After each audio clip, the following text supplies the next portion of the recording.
വിശദമായി നോക്കാം. നിലമ്പൂരിൽ ഫോറസ്റ്റ് ഓഫീസ് ആക്രമിച്ച കേസിൽ PV അൻവർ MLA റിമാൻഡിൽ. ഇന്നലെ രാത്രി വീട്ടിലെത്തിയാണ് PV അൻവർ MLA അറസ്റ്റ് ചെയ്തത്. മുഖ്യമന്ത്രിയും P ശശിയുമാണ് അറസ്റ്റിന് പിന്നിലെന്ന് PV അൻവർ പറഞ്ഞു. കാട്ടാന ആക്രമണത്തിൽ യുവാവ് കൊല്ലപ്പെട്ടതിൽ പ്രതിഷേധിച്ചായിരുന്നു വനം വകുപ്പ് ഓഫീസിലേക്കുള്ള പ്രതിഷേധം. അതിനാടകീയമായിരുന്നു അൻവറിന്റെ അറസ്റ്റ്. രാത്രി 8:30യോടെയാണ് നിലമ്പൂർ ഡിവൈഎസ്പിയുടെ നേതൃത്വത്തിലുള്ള 50-ലധികം വരുന്ന പോലീസ് സംഘം അൻവറിന്റെ ഒതായിയിലെ പുത്തൻ വീട്ടിലെത്തുന്നത്. 45 മിനിറ്റോളം സംഘം അൻവറിന്റെ വീട്ടിൽ ചെലവഴിച്ചു. കൃത്യനിർവഹണം തടയൽ, പൊതുമുതൽ നശിപ്പിക്കൽ അടക്കമുള്ള വകുപ്പുകൾ ചുമത്തിയാണ് അൻവറിനെതിരെ കേസെടുത്തത്. സ്പീക്കറുടെ അനുമതിക്ക് പിന്നാലെ അറസ്റ്റും.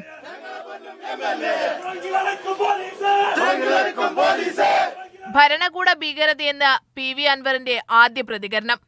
അൻവറിനെ പോലീസ് ജീപ്പിൽ കയറ്റവേ പ്രതിഷേധവുമായി DMK പ്രവർത്തകർ രംഗത്തെത്തി.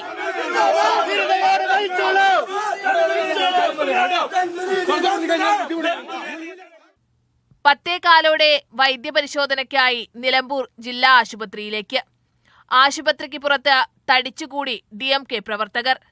പിണറായി വിജയന്റെ മുസ്ലിം വിരുദ്ധതയാണ് അറസ്റ്റിന് പിന്നിലെന്ന് PV അൻവർ.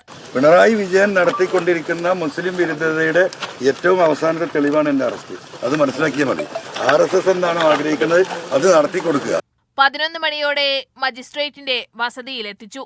11:40ഓടെ 14 ദിവസത്തേക്ക് അൻവറിനെ റിമാൻഡ് ചെയ്തു.